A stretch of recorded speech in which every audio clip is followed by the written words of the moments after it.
The author of the work is Alexander Zubenko. Lost in the Arctic from the series of The Missing Expedition. In the lantern semi-darkness of the archive room of the Admiralty of St. Petersburg it smelled of flax, iron and salt.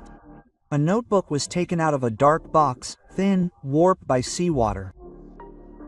The sheets, yellowed to the color of old honey, crackled in the air. At the edges, the salt faded into dull crystals. The restorers carefully smoothed the paper, removed the salt, returned the voice to the ink, and the lines, once washed away, again formed into speech. The date appeared in the margins, like the seal of the tide. On August 24, 1891, the archive employees made a note.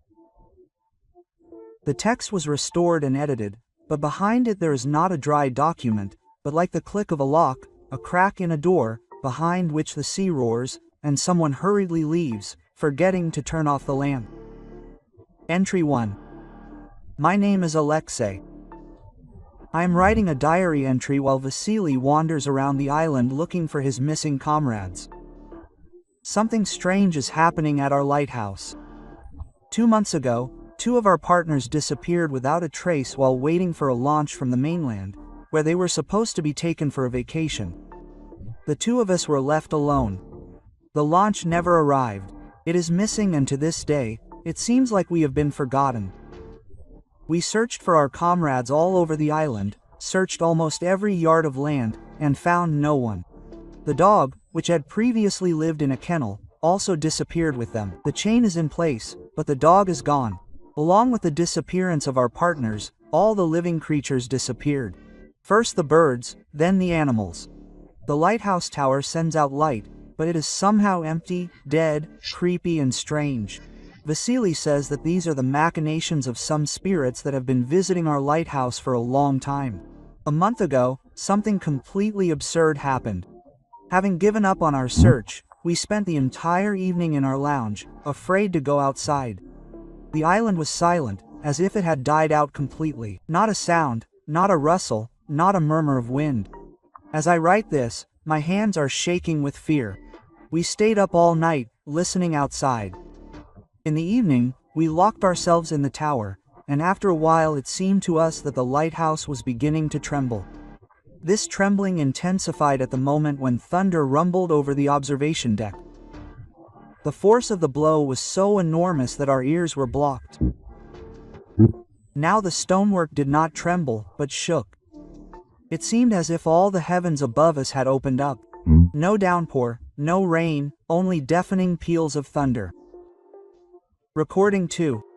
And then, amidst the rumble, there was silence, complete and excruciating. We cautiously opened the door, looking outside. What we saw made us almost sit still. Vasily even sat down in horror, and there was something to look at. Right above us, in some incomprehensible noise, hung an iron monster with rotating blades. Some kind of rotary wing machine so huge that from its whirlwind and roar the plaster inside the lighthouse fell, scattering streams of air around itself. It seemed that it was about to cover our heads.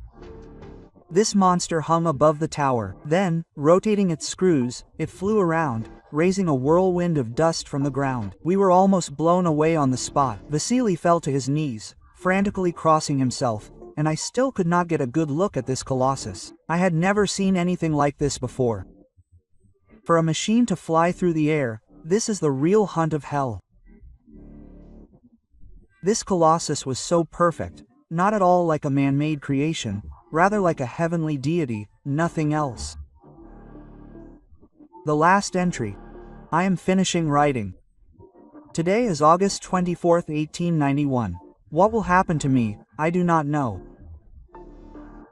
If anyone reads these notes, know that I am not crazy, have not gone mad, or lost my mind. Everything was like that. When the celestial mechanism with propellers had already begun to descend to the ground, Vasily jumped out and ran towards the booth with a wild cry. There he was caught in a white shroud of fog. The sky seemed to part and fall at his feet. An empty hole formed, into which my partner began to be sucked. The funnel of the whirlwind swirled him, sucked him in and dissolved him completely. The iron monster with propellers also disappeared there. The hole closed, it became quiet, and everything disappeared. I was left alone. Now I think that our comrades were swallowed by this opening hole, and their dog, and then the birds and animals. Now I have been alone for a whole month. No Nesti, no Barkas, no living creatures on the island, no one. Yesterday I heard this roar again above the tower. If the empty hole appears above the lighthouse again and something falls out of it, I don't know what I'll do. I'll disappear with the others, vanish or dissolve into thin air. I still can't imagine what fate has brought me together with. I'm finishing writing. I hear that rumble again. Whoever finds these notes, tell my family that I honestly stood watch the entire shift, waiting to be sent home. But the Barkas is still nowhere to be found. 1 month on the island. The rumble gets louder. The lighthouse sways from side to side. Oh, God, Holy Virgin Mary, that monster from the clouds again. A spiral vortex. Farewell, may the Lord protect me. The notes end here. 1987, Kara Sea, Vagach Island, near the Novaya Zemlya archipelago. 70th degree north latitude, 10 to 8 minutes local time zone. Nikolai, the helicopter's flight mechanic, jokingly remarked to Victor that a person's fate is drawn in strange zigzags, and that he was saying this as no other than a recognized expert on human souls. He and Victor had just passed the hangar and reached the takeoff pad, where 3 helicopters were parked in rest mode, 2 Mi-8s and 1 handsome giant Mi-10K. It was on this miracle of engineering that they were to fly to the Cape of Desire on the new land. According to the weather station, something strange had been happening there since yesterday. First, the connection with the Cape itself, where the communication center of the scientific module of the Geographic Department of the Academy of Sciences was located, was lost. Then the external sensors of many devices went off scale from a surge in magnetic amplitude. Computer scanning of satellite images showed a huge ozone hole that had appeared literally out of nowhere, one that should not exist in these latitudes. According to all seismological and geodetic indicators, it should have been located hundreds of kilometers to the north beyond the 80th parallel near the Franz Josef Land archipelago, but it arose right here. In addition, a local cyclone, for unknown reasons, deviated to the right and upset the balance of the entire Arctic region. The Geographical Society pondered, Arkhangelsk, Naryanmar and Norilsk pondered, and urgently convened a scientific council. They even contacted the Academy of Sciences. There were no explanations. The scans persistently showed unprecedented geomagnetic disturbances over an inconspicuous small island among dozens of bare rocks near Novaya Zemlya. An island remembered only for its old abandoned lighthouse from a century ago. Neither people nor permanent animals had been seen there for a long time.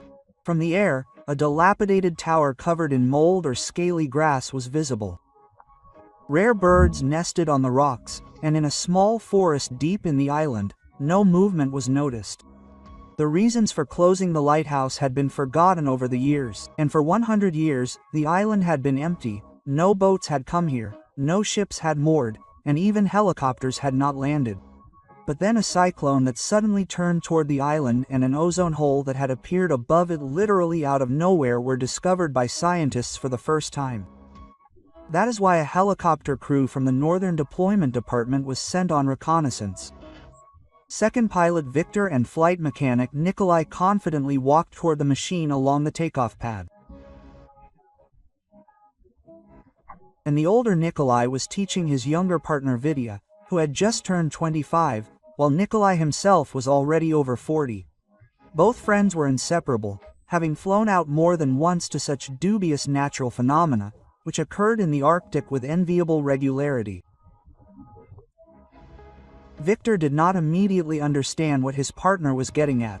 He explained that the twists of fate sometimes play unwanted jokes on us, and complained about the non-flying blizzard. However, he immediately returned to the thought that for 3 years that strange island had not shown any signs of life, and only now everything had suddenly exploded. Nikolai asked Victor if he had heard the legend about the t-shirt, preserved in Nenets folklore. He admitted that he had heard it out of the corner of his ear and did not understand anything. Then Nikolai retold, at the end of the 10th century, the lighthouse keepers allegedly disappeared without a trace. There was no boat or pier on the island, only a small pier, where a barcas with provisions and mail would arrive once every 6 months. Quote, the story became known from yellow diaries that somehow ended up in the Admiralty of St. Petersburg. Who found them and delivered them to the mainland? It has sunk into eternity. In the diaries, if you believe the legends, the last entry belonged to the last surviving keeper. He described a giant rotary wing machine that fell out of an empty hole in the clouds. Victor, amazed by this information, immediately realized what it was about a helicopter. And this is what amazed him most of all. The end of the 10th century, when mankind did not even think about helicopters. The first unsuccessful prototypes would appear only decades later and would barely get off the ground for a long time. The diary described in detail and soberly a flying machine with propellers, and next to it a tornado funnel that swallowed the caretaker's comrades and a dog. At this point the text broke off. The author mentioned that he heard that same roar again. Then it disappeared. Nikolai did not know where the diaries were now.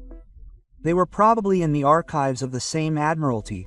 Since then, the country had managed to survive the overthrow of the autocracy, the revolution, Stalinism, the war, the first flights into space, as well as the Brezhnev stagnation and perestroika. An immeasurable amount of water had flown under the bridge. At some point, Victor realized the main thing.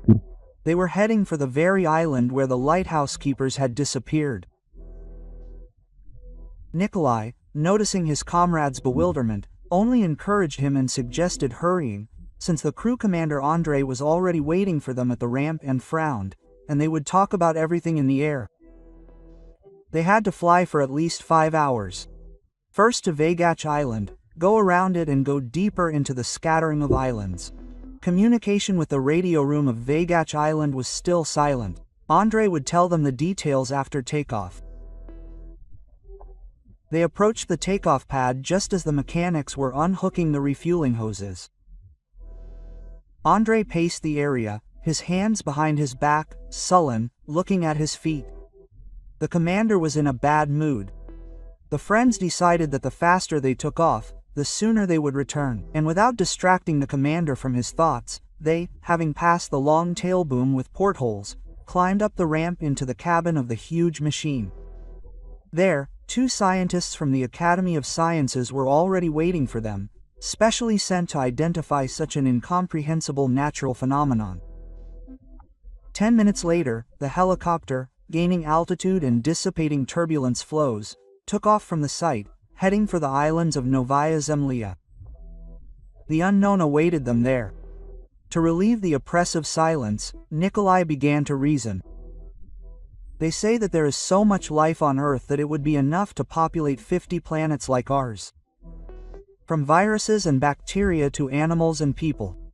Each species in its own niche, all fight and survive. And if humanity had a suitable planet, it would be possible to think about resettling the living creatures found on the island at least tomorrow. Victor objected mentally and out loud that first it would be nice to discover such a planet itself. They had not yet reached Mars, and they were already talking about distant worlds. Conversing in this way, they passed the island of Vagach, trying to contact it several times, but all in vain. They decided to turn back on the way back, but the communications center, which had been silent for 3 days, gave them no peace. They flew for a long time and so far everything was going well. The scientists looked into the cabin a couple of times to check the arrival time. Victor politely replied that they were already on their way. Soon he asked one of the scientists about the cyclone, where exactly the one that suddenly turned right was. The scientist, checking the geodetic maps, said, "The cyclone is right ahead. Another minute, and they will enter it entirely." Quote, It was at that moment that everything happened. The clouds above the cabin swelled in volume, taking the form of giant pupils, as if following the course of the machine. A rush of air rushed at hurricane speed, twisting spirals of turbulence. It hit the portholes, and instruments and fasteners of the equipment fell into the cabin of the machine. The wind blew so hard that a fragment of a wooden mast, split by lightning, flew towards them through the clouds. The helicopter seemed to fall into the emptiness of a huge air pocket, losing its direction of flight. It began to fall, dragging swirling air currents towards the wide open sea, the surface of which was heaving from an unprecedented storm. The machine began to toss from side to side. André broke out of his stupor, took control and, giving short commands, ordered to turn onto the starboard side. Victor synchronously duplicated every movement of the commander. The clouds suddenly parted, a giant lightning flashed. Waterspouts burst out of the sea, spinning into a corkscrew. Below them they saw huge waves tossing a small schooner like a nutshell. Nikolai managed to note that the schooner's rigging was unusual. Judging by the combination of sail masts and steam boilers, the ship was from the 19th century. No one had time to discuss anything. Another moment, and a stunning explosion thundered in the sea. The remains of the schooner were scattered for hundreds of meters. A mushroom of flame shot up into the sky, swelled, froze, and, falling into the abyss, almost touched the bottom of the helicopter. The machine shuddered with its entire body, dipped its nose and began to lose altitude. André managed to level the course, cursing through his teeth. Victor continued to duplicate the actions of the commander, without taking his eyes off the instruments. Having adjusted his breathing, Victor looked at Nikolai. He, wiping himself under the pole, tried to comprehend what he saw. First, a squall of wind and lightning seemed to throw them out of an air hole straight into the storm. Then the explosion of the schooner. Nikolai firmly repeated for himself and for the others. The ship was ancient, not from their time, from the past. A viscous silence fell. The clouds closed, the gap disappeared. The sky again became leaden and low. The arrows on the panel danced in a mad circle. The commander demanded an explanation from the scientists and made it clear that he would turn the aircraft around immediately. He did not intend to risk the crews and the plane. The scientists exchanged glances. The senior introduced himself as Stepan Fyodorovich, his colleague Valery Sergeyevich, both from the Department of the Geographical Society of the Academy of Sciences. In response to the commander's insistent demand to explain what he had seen, Stepan Fyodorovich, after hesitating a bit, finally squeezed out the words that he considered important. A minute ago, they had visited another dimension. He pronounced the last words with emphasis, as if apologizing for a phenomenon that was incomprehensible to ordinary pilots. Chapter 2. Viti stopped mid-sentence, trying to understand which dimension exactly they were about to visit. The scientists explained that they were talking about another time continuum, about another era, where the anomaly inside the cluster of islands leads. One of the islands, which they were just approaching, was the center of some portal, a consequence of shifts in time ruptures. André, having checked the navigator, asked for a brief explanation, and Professor Stepan Fyodorovich explained the gist. The ozone hole above the island, where the lighthouse once operated, is in fact a transition tunnel to an alien dimension, a kind of Einstein-Rosen bridge wormhole. When it opens and why it exists, science does not yet know, but this phenomenon, in their opinion, is not natural, but artificial. It was to establish the causes that they were called, and the crew was sent to the island. Clarification about this island confirmed the pilot's suspicion. This place is known for the disappearance of lighthouse keepers. The professor added details. Exactly 100 years ago, this part of the archipelago was visited by an inexplicable anomaly, piercing the space between their reality and the end of the 10th century. Then the cyclone suddenly changed direction, and the three caretakers, along with the dog, birds and other animals, were one by one swallowed up by the time portal. The last survivor wrote in his diary that a helicopter had fallen out of the future above him. It was as if space had exchanged souvenirs, taking everything within the radius of the anomaly. Later, this caretaker also disappeared, and the diaries remained in the tower. Several years later, in front of the island, caught in an unprecedented storm that literally came from nowhere, a certain schooner suffers a catastrophe, and the 3 surviving sailors, apparently saving themselves on the shore, find these diaries, which then inexplicably ended up in the St. Petersburg Admiralty. The sailors' identities were never established, and the schooner itself was blown apart by an explosion during the storm. It was her crew that had just observed with their own eyes. Realizing this, the pilots and scientists exchanged glances. They seemed to have already been in this very puncture of time epochs. A viscous and chest-crushing silence seemed to have fallen in the helicopter cabin. Not only Vidya, but also Nikolai and Andrei himself looked at both scientists with bewilderment, with wide-open eyes. Vidya still did not quite understand the meaning of some Einstein-Rosen bridges and other wormholes, but Andrei and Nikolai already figured out what the essence was. The researchers had no doubt that such portals existed, and that they were created by someone's hand. By whom exactly and why, they had to find out, albeit with a delay of centuries. Vidya thought for a second, glancing out the side window, where a distant island was already visible under the bottom of the machine, similar to a match head from above. The sea calmed down, the schooner disappeared. The storm was gone. Meanwhile, the helicopter was landing smoothly. The commander turned to the scientists, who were still heatedly discussing the latest events with Victor, and ordered everyone to calm down and take their seats. Both professors hurried to the folding seats by the portholes, peering into the panorama unfolding beneath them. The island had expanded in size, blocking the entire view now, growing in size with every second. Small forest areas, bare rocks with nesting birds, and the very lighthouse that was legendary in local folklore were visible from above. More precisely, not the lighthouse itself, but what remained of it 100 years after the events described earlier. It seemed that no human had set foot here for a long time. They had arrived. The enormous mass of the helicopter froze in a vast clearing adjacent to the ruins of the lighthouse, as if Mother Nature had specially created it for their landing. Andrei remained in the cabin, maintaining contact and reporting on the cyclone they had survived, the sudden storm, the old schooner and the explosion that had nearly sucked them into a tornado funnel.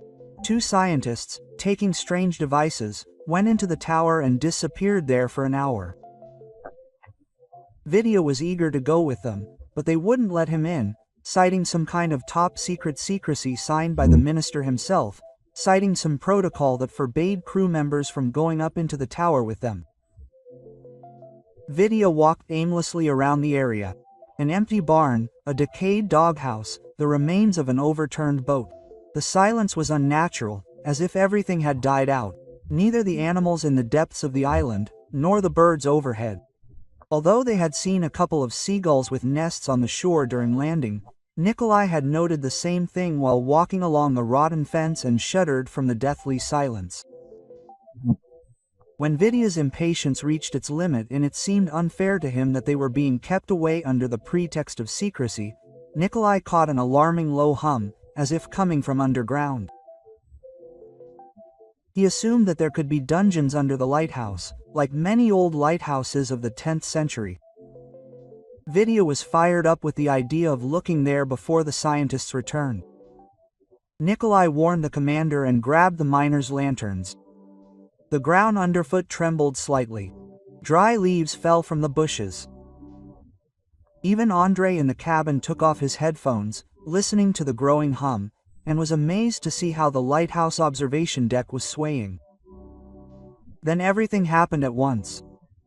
Both scientists stumbled out of the wide-open doors of the tower, holding bundles of old notebooks under their arms. They abandoned their tools and ran to the helicopter, shouting to take off immediately. Everything was going to collapse. The rumble, splashing out from under the ground, rushed past the car with a roar, dousing everyone with its rapid pressure, which blocked the eardrums. Vit was knocked off his feet by the acoustic wave. Nikolai hit him in the back, knocking him to the ground. The air pressure was so powerful that it shook even the huge machine of the helicopter. Andrei feverishly rushed to the control panel, starting the propeller engine. The roar grew into a real rumble. The ground under their feet shook from strong tremors. The scientists no longer ran, but crawled to the ramp of the car. The hurricane wind spun a giant corkscrew funnel, forming concentric circles, something like a cone of an unfolding spiral. One after another, the rings began to absorb bushes, stones, and destroyed masonry. The lighthouse tower flared up and sent a lonely beam of light into the sea. Then it dissolved in the air, disappearing into the funnels of the tornado. The helicopter was barely hanging onto its chassis, roaring, rumbling, and whistling all around, as if nature itself was moaning in its death throes. The lighthouse tower tilted, ready to collapse on the machine.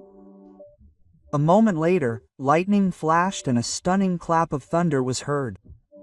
The helicopter was thrown up above the ground. Both scientists fell into the cabin with force. The pilots managed to jump in after them. The helicopter was already picking up speed. The blades were spinning madly, competing with the hurricane gusts of wind. The lighthouse seemed to be scattered into pieces. And, rising upward, the mid-one almost caught it with its propellers. The machine tilted to the side, was carried somewhere to the side, and everyone in the cabin fell to the floor. Viti barely made it to the second pilot's seat, grabbed the steering wheel and pulled towards himself, duplicating Andrei's manipulations. Nikolai was already in his place, feverishly clicking the switches on the control panel.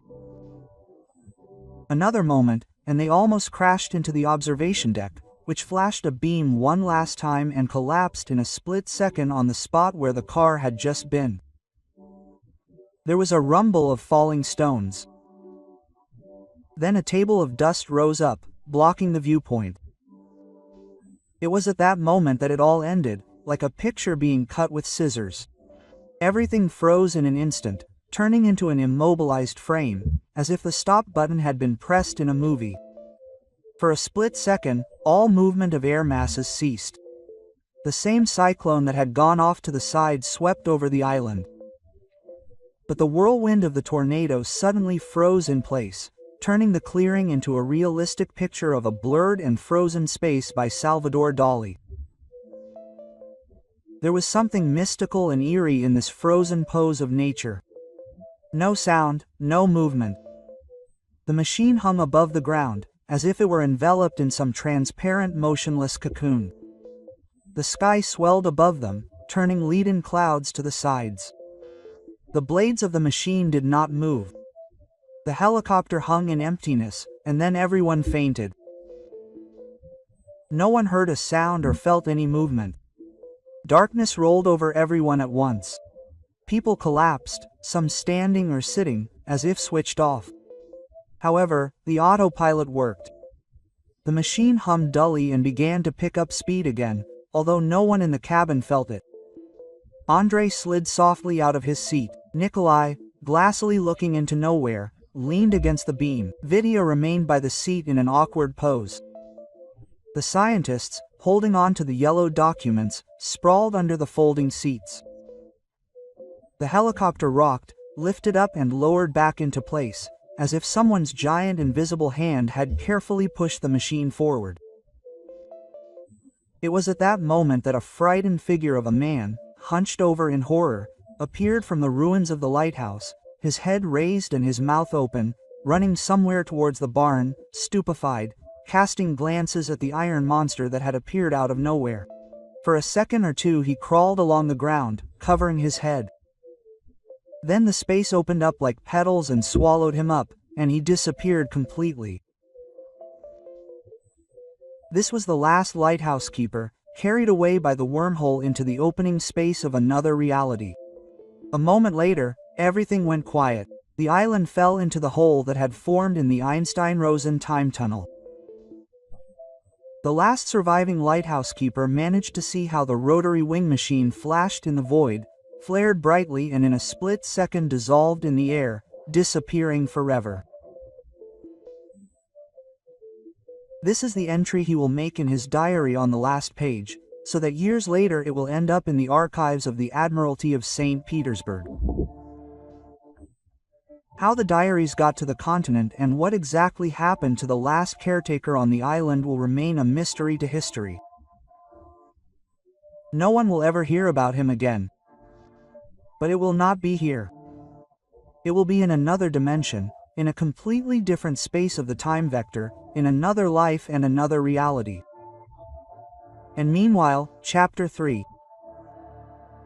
They did not wake up immediately, as if from a long dive. The air in the cabin was a dense viscous mass. The instrument needles froze at absurd values. The lamps burned without shaking, the helicopter hung, although neither Andrei nor Victor held the machine. The autopilot silently performed the impossible. Nikolai was the first to come to his senses. He touched the porthole and shuddered. Not his fingers, but the glass responded with a short tremor, like from tuning forks. Everything outside was standing still. Not a single tree branch or bush stirred. The rising column of dust, like a thin tree, hung in place. Even the collapsing lighthouse platform froze in flight, like a drawing. The helicopter was inside a stable cavity outside of time. One of the scientists, Stepan Fyodorovich, having assessed the situation, whispered, "We are in the lagoon." His voice went as if into a deaf cotton wool and dissolved, and the sound did not bounce off the walls. The helicopter commander Andrei decided to go down for a few minutes, pick up the abandoned instruments, cables and lanterns.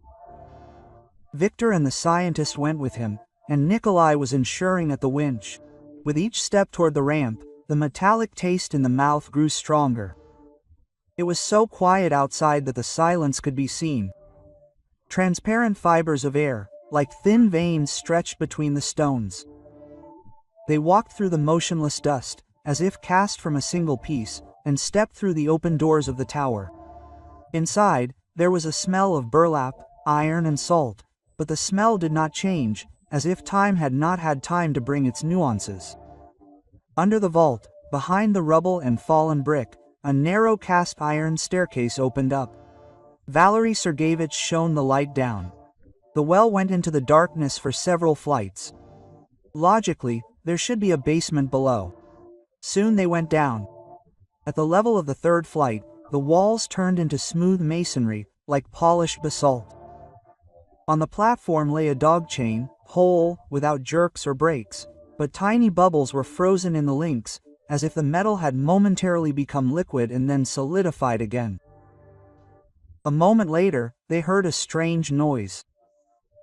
It was not like a sound, but rather like a light electric itch in the bones. At the end of the corridor, where the old masonry was replaced by an unfamiliar material, there was a frame, an octagonal frame assembled from dull ribs with enameled coils soldered into them. In the center of the frame, something like a flattened lens shimmered, slowly exhaling and inhaling light, like the surface of water when it is touched by something invisible. Valery Sergeyevich said in a restrained voice that this installation was artificial, similar to a modulator or an interference resonator of the field, Faraday rings and something else unfamiliar to him. An open notebook was lying on the floor. Victor picked it up and, along with everyone else, held his breath. On the yellowed page, where the blank edge remained, fresh, wet ink, as if just written, appeared, "Farewell, may the Lord preserve me." Victor had the impression that these words had just been written. To which Stepan Fyodorovich objected, explaining that these words were written centuries ago, but were being read right now due to the overlapping of time periods of different years. The professor added that they were not observing a letter, but the superposition of layers of time. The material of the sheet, instead of a coincidence, rewrites its state through the seam of eras.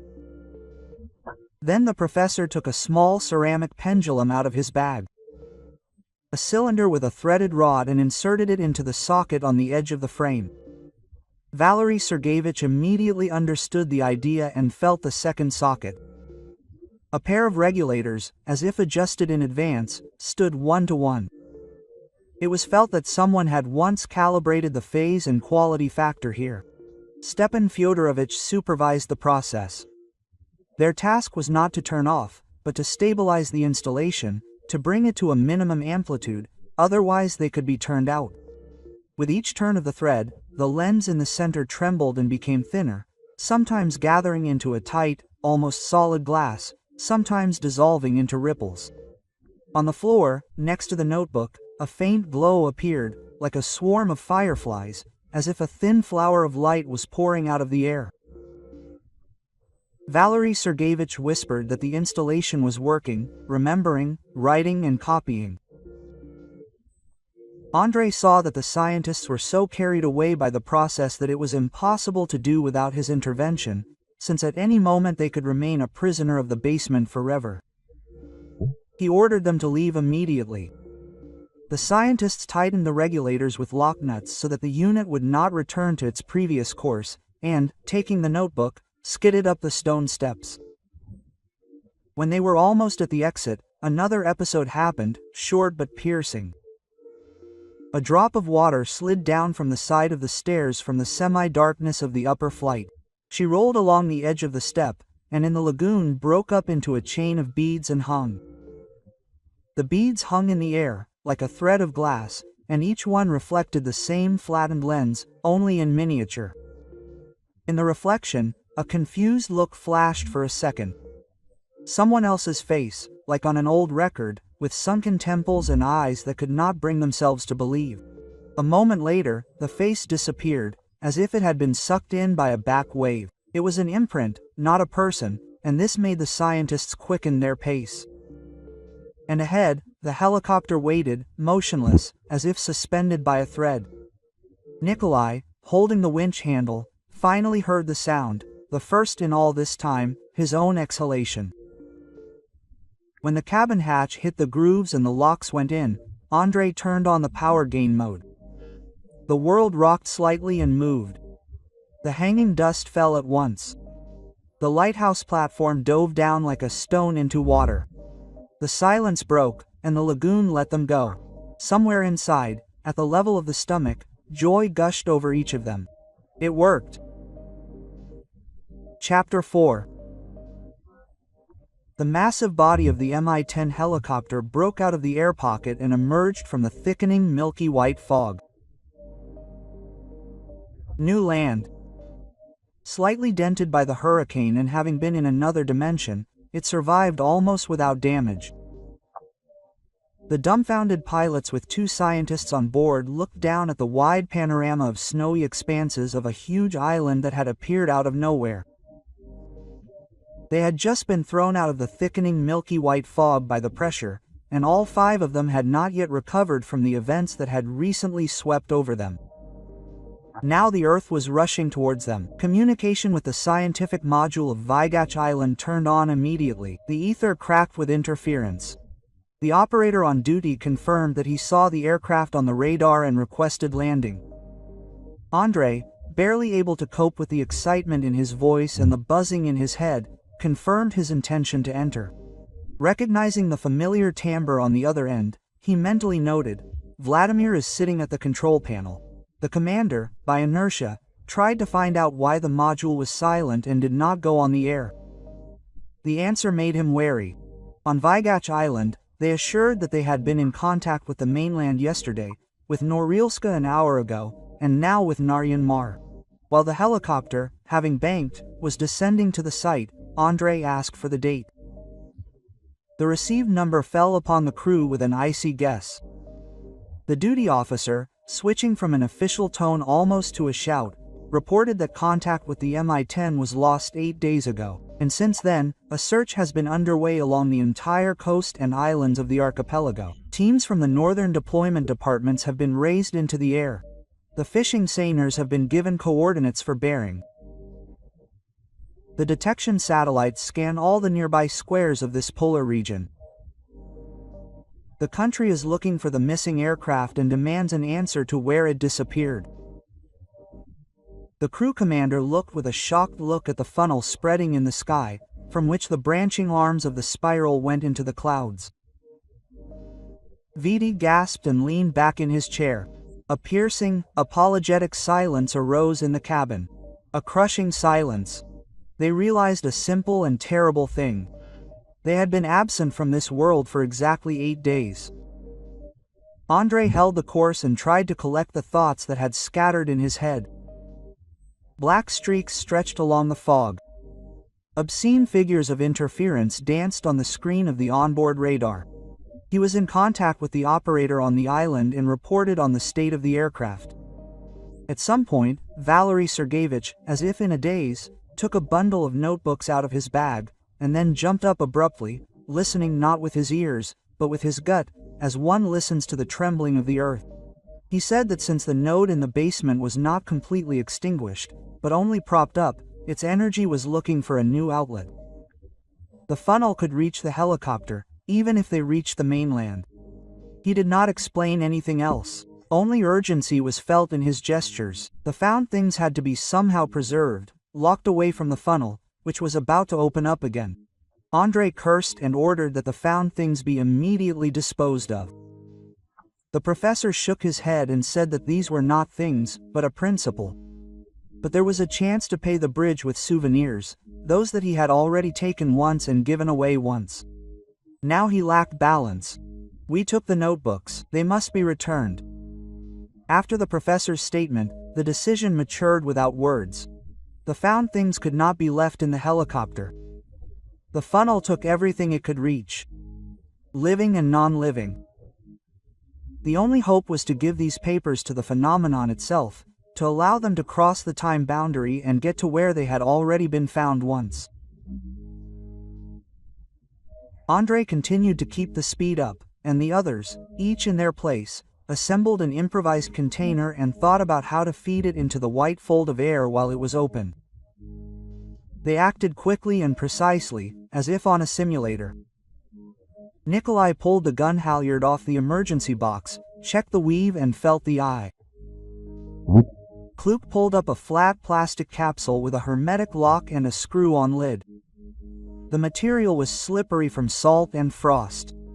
Inside were placed notebooks, 2 sheets of paper with spreading ink, a scrap of a map and a fragment of a brass plate with a worn-out lighthouse number. At the top, the scientists added a short report on oiled paper, a date stamp, a location, and a sparse description of the phenomenon. Andre tore the patch with the side number off his overalls and put it in as a silent signature of the crew. All this looked not like cargo, but like a request transmitted through water and time. 2 people screwed the lid on, the thread resisted and creaked. Barely noticeable cracks began to creep along the seal, but the lock still sat. Nikolai wrapped the neck with a halyard, tightened the knot so that the capsule obeyed his hand, and not the wind. The capsule was dragged out onto the platform, which breathed underfoot, shallowly and often. The air was viscous, smelled of burnt metal and wet wool, as if someone had just drawn a red-hot string across the sky. The low sky turned like heavy mercury. Empty, drumless columns of spray were thrown up from the sea. A low rumble came from far away, like a continuous rumble without lightning. The air outside began to widen. At first it was just a spot, a backlight on the pale skin of the fog. Then a dim circle appeared in the depths, like the clouded glass of a portal. Cold and a draft came from the circle, not strong, but peremptory. Everything that came close enough gradually lost weight and was carried inside, like a leaf in a weak but persistent draft of a stovepipe. Andre remained in the cabin and evened out his step. The blades took in air, the fog beneath them broke into strips. Victor and Nikolai brought the capsule to the very edge of whiteness in tactful cold silence. The rope sang in the gloves, becoming icy, then hot, like a live wire. The scientist stayed close, tracking the change in amplitude on a portable device. The needle bent, the edge of the scale scraped. The scale responded with a tremor. The anomaly was not asleep. The white spots suddenly thickened. At that moment it became quiet. The silence was wrong, unnatural. Even one's own pulse disappeared. The white fold darkened in the depths, dimly reflecting their figures. And it seemed that in this reflection there were other people in long blouses, in cloth shirts, with eyes wide with fear. Victor imagined that he heard a short bark, like hiccups, as if someone was calling a dog. The internal decision worked at the same second. The capsule was released. It was picked up by a smooth, inexorable movement, like a splinter, and pulled into the thickening whiteness. The halyard stretched until it rang, creaked with fibers and suddenly became soft, then empty. The edge, rubbed by invisible friction, broke without a click, as if cut by a sharp blade. The spot, having had its fill, collapsed in on itself. The air instantly returned the noise, rushed into their ears like a wind and hit the helicopter's body with a dry wave. A moment later they climbed inside, their boots creaking in the wet clay on the aluminum. The cabin smelled of kerosene and warm wiring. The instruments jerked, as if they had come to their senses.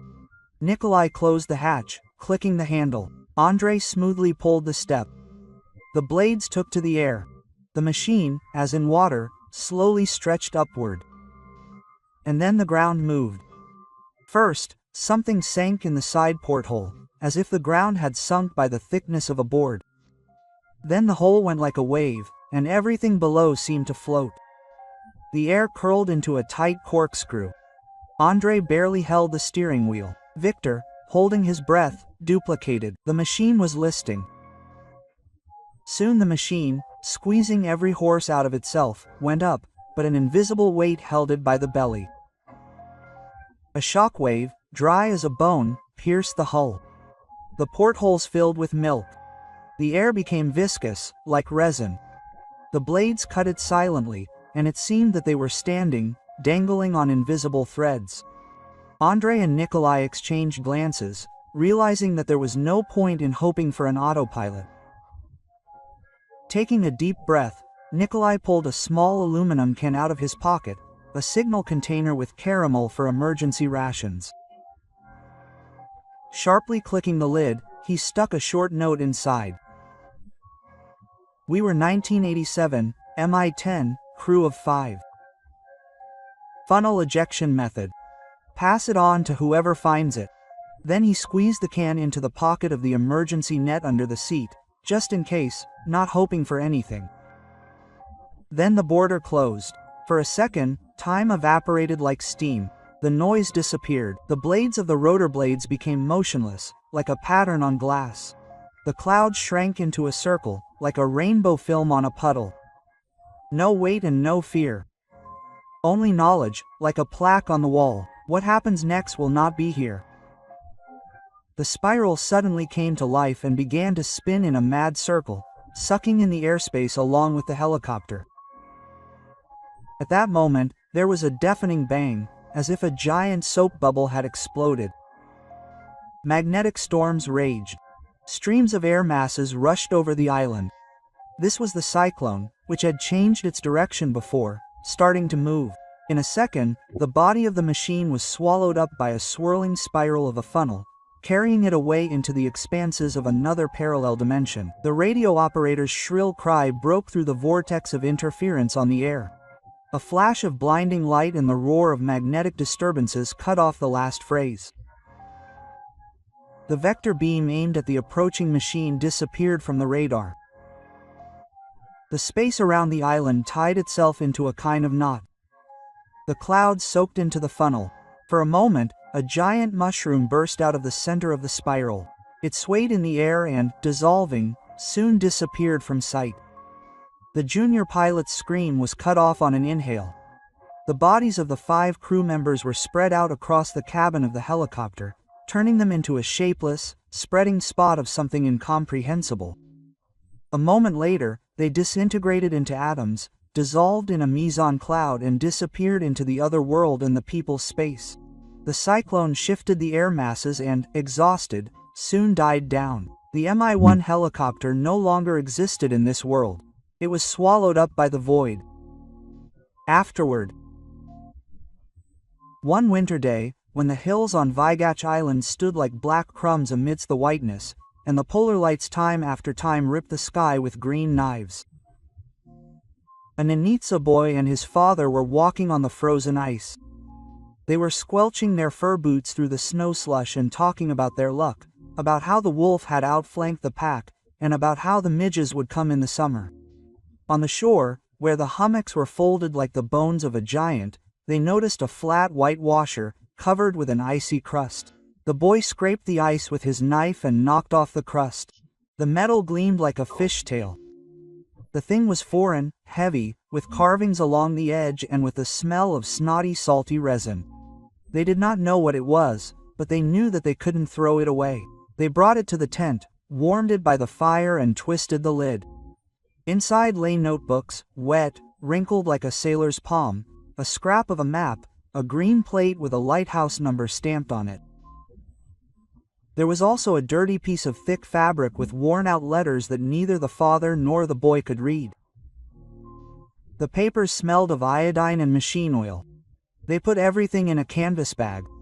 And in the spring, when the Pomors came, the bag went with them to the Ob Bay, and from there to Arkhangelsk. They ended up where they were supposed to lie, in the depths, where the air smells of flax, iron and salt.